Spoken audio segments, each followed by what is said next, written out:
ça, c'est on travaille beaucoup au jardin. On peut se permettre de manger.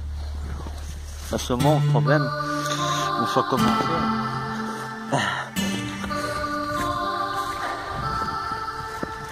Et là, on a des traces de bois.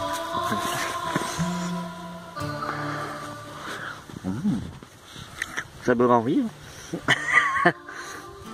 Et ouais.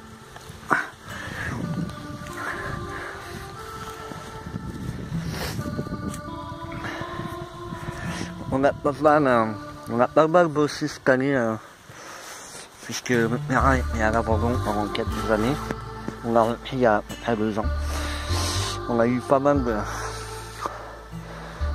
un peu des herbages au début, parce que on pouvait rien, il y avait c'était une jungle monumentale pour pouvoir faire quelque chose. Donc voilà. On a mis le foin qui marche vraiment bien. La canicule n'a pas fait de gros dégâts. Contrairement à ce que j'aurais pu penser, mais le foin a très bien marché. C'est une très bonne technique. On a du chou. On a même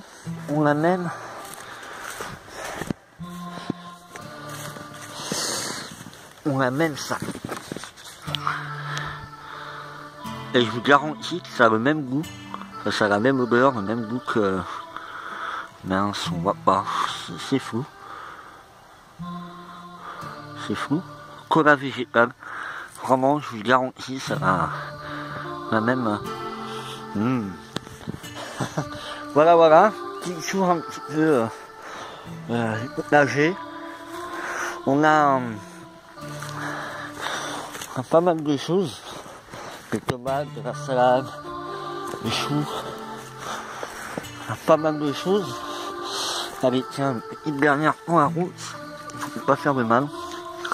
Bien bon, hein. On a des groseilles aussi là-bas derrière. À côté de l'espèce de plant, le rouge là. On a là aussi. Ça c'est le drapeau de reconnaissance survivaliste. Là on a des pommes qui vont bientôt être mûres, je pense, bientôt qui vont pouvoir être servies pour faire un peu de confiture ou de la gelée.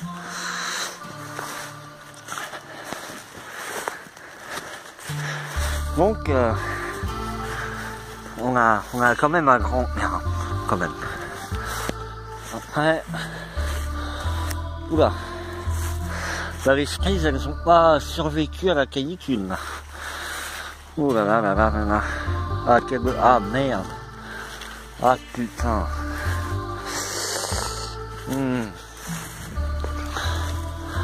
Ouais, pas survécu.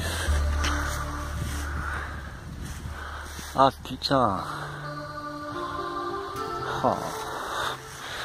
Bon ben, tant pis. Il y en a encore un devant, on verra si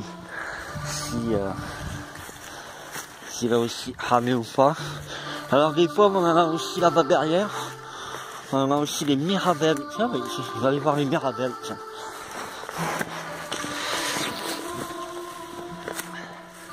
Donc voilà un petit peu le terrain lui-même.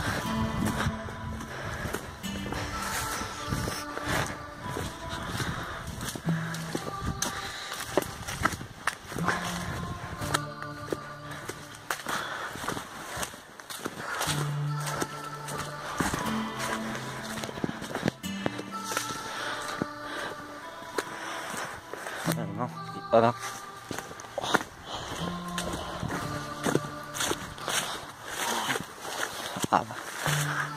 Ça commence à venir. Ça commence à venir. C'est encore ça,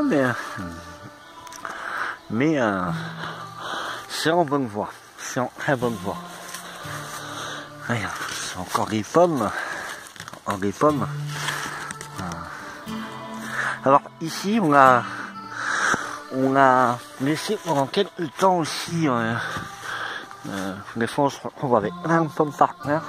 Des fois, on n'a pas toujours le temps de les récupérer. Ce qu'il y a, c'est que au bout d'un moment, c'est bon pour la mer, mais une zone qui n'est pas potentiellement cultivable. Enfin, on va pas mettre un potager ici ou quelque chose en plein milieu du chemin. Et donc la partie arrière encore, on a tout ça. Et donc on a, je crois que c'est des prunes, ça, si j'ai pas de conneries, je sais plus. J'avoue que sur cette partie-là, on a monté 2-3 trucs. Je crois pas que c'est venu. Bon voilà, je vais pas vous montrer parce que jusqu'à là-bas derrière. Et donc voilà, notre petit notre semi-bague, comme je dis souvent. Parce que la semi-bague, c'est pas une... voilà, je veux dire, la base durable, ça c'est implanté dans le langage, dans le jargon survivaliste. Mais la semi-bague, c'est ça même moi j'ai employé parce que notre bague à nous n'est pas ne peut pas être autonome. Du moins pas pour l'instant. On peut peut-être un jour alors en autonomie en bouffe, ouais, en effet, ça peut être praticable. Ça peut être faisable. Mais après en fait on manque de place aussi pour stocker la nourriture, pour pouvoir faire les confitures et sauce tomate, des trucs comme ça. On n'a pas assez de place pour tout stocker. On apprend aussi d'avoir un terrain comme ça nous apprend à, notamment comme le foin tout à l'heure, à connaître des petites techniques pour des techniques, voilà, tout simplement qui facilitent la chose. Donc le fait d'avoir un terrain comme ça, ben, un potager normal, hein, les jardins familiaux peuvent vous familiariser avec le système. Alors, jardin familiaux, c'est compliqué parce que vous n'avez pas le droit, par exemple, si vous voulez faire de la permaculture au niveau de la plantation, tout ça, vous n'allez pas pouvoir parce que dans la permaculture, il n'y a pas de mauvaises herbes. Même en général, il n'y a pas de mauvaises herbes. Mais dans les jardins familiaux, vous ne pouvez pas laisser 6 mètres de haut pour les mauvaises herbes. Vous pouvez pas, c'est pas interdit, vous allez avoir des petits soucis avec le président pour vous pouvez vous faire enlever le jardin en fait. Donc faire de la permaculture en jardin familiaux, c'est pas recommandé, enfin c'est pas possible, à moins d'être en accord avec la personne qui gère ça. Mais voilà, donc familiariser avec vous familiariser, faire un système de laboratoire pour apprendre. Alors moi j'ai eu la chance, tout de suite j'ai eu un grand machin, un grand terrain. Il est quand même immense, je crois qu'il est 30 hectares, donc c'est quand même assez immense. Et donc voilà, hein, c'est pas petit. Et donc bah, ensuite dans le grand terrain de jeu, et j'avoue que putain, mais on est bien là. Ah. Là vous avez tout ce que je souhaite dans ma vie, c'est ça. Et quand petit, j'ai toujours voulu, et je vivais dans une autre mentalité. Et la prise de conscience aujourd'hui m'a complètement, j'irais retourner le cerveau, mais dans le bon sens. Aujourd'hui, je veux vivre loin de la civilisation, je veux vivre loin de tout, entre guillemets, et avoir ma petite maison, loin de dans la forêt.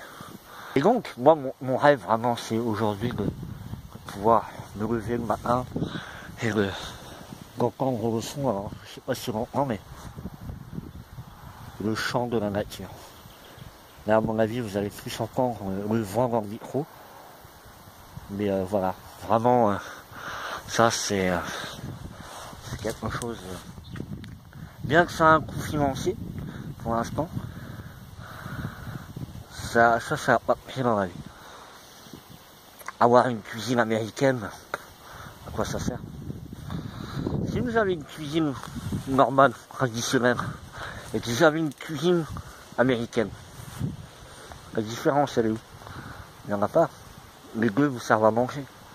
C'est comme d'avoir une 2 chevaux et une Ferrari. Certes, il y aura un confort, mais le but d'une voiture, c'est de vous emmener à un point A et un point B, et d'y arriver en sécurité. Quand vous y arrivez en 2 heures, au point D ou en 24 heures, la différence elle est où? Il n'y en a pas. De quand vous êtes arrivé à un bon port. C'est deux choses qui font la même chose. Il y en a une qui va faire plus rapidement et il y en a une qui va mettre beaucoup plus de temps. Mais au final, dans la finalité, on est là où on veut. Peut-être pas dans les temps, mais on y est. Le plus important, c'est d'y être. On s'en fout de comment on y est arrivé, en quel confort. On s'en fout d'avoir une bonne tasse de café dans la voiture. On s'en fout d'être... alors bien assis, c'est différent. Si vous faites 15 heures de route, ouais, vous êtes mal assis, oui. Je suis d'accord. Mais pour la rapidité, on s'en fout. On s'en fout. Voilà. Des petites choses à mettre en place. Mentalement, vous savez. Moi, personnellement, c'est mon cas. Je mets des... Il y a un cercle vicieux, il y a un mécanisme dans la tête qui se met depuis en route depuis... j'ai commencé mon schmilblick mental, et ce qui fait que je vous garantis que une fois que c'est activé, après la machine arrière, c'est pas possible. Bien mes amis, moi je vous laisse.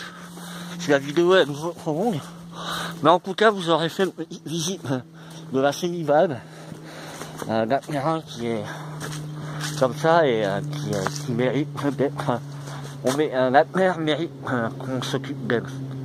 Voilà mes amis, moi je vous dis bonne préparation dans la vie, il n'y a jamais de problème, il n'y a que des solutions. Ciao les amis.